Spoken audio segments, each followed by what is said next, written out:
Friends, ಹೇಗಿದ್ದೀರಾ? ಇದು ಗುರುವಾರದ evening continuation vlog ಆಗಿರುತ್ತೆ. ಅತ್ತೆ ಮಾವ ಮನೆಗೆ ಬಂದಿದ್ರು, ಹಾಗೆ ಏಡಿ ತಗೊಂಡು ಬಂದಿದ್ರು.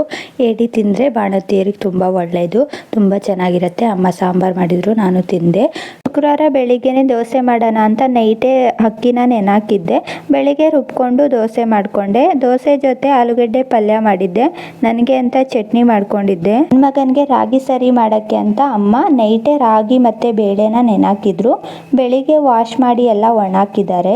ವಿಡಿಯೋ ಅಪ್ಲೋಡ್ ಆಗಿದೆ, ಇಂಟ್ರೆಸ್ಟ್ ಇದ್ದವ್ರು ಚೆಕ್ ಮಾಡಿ. ಮಧ್ಯಾಹ್ನದ ಊಟಕ್ಕೆ ರೈಸ್ ಜೊತೆ ಬೆಂಡೆಕಾಯಿ ಸಾಂಬಾರ್ ಮಾಡ್ಕೊಂಡೆ. ಜಾಸ್ತಿ ಹುಳಿ ಏನೂ ಹಾಕಿಲ್ಲ. ನಾನು ಮಧ್ಯಾಹ್ನದ ಊಟ ಮಾಡ್ಕೊಳ್ಳೋಣ ಅಂತ ಊಟ ಮಾಡ್ತಿದ್ದೆ. ನನ್ನ ಮಗ ನನ್ನನ್ನೇ ನೋಡ್ತಿದ್ದ. ಏನ್ ಮಾಡ್ತಾನೆ ಅಂತ ತಟ್ಟೆ ಅವನ ಹತ್ರ ಕೊಟ್ರೆ ತಟ್ಟೆನೇ ಎಳ್ಕೊಂಡು ಬಾಯಿಗೆ ಹಾಕೊಳ್ಳೋಕೆ ನೋಡ್ತಿದ್ದ.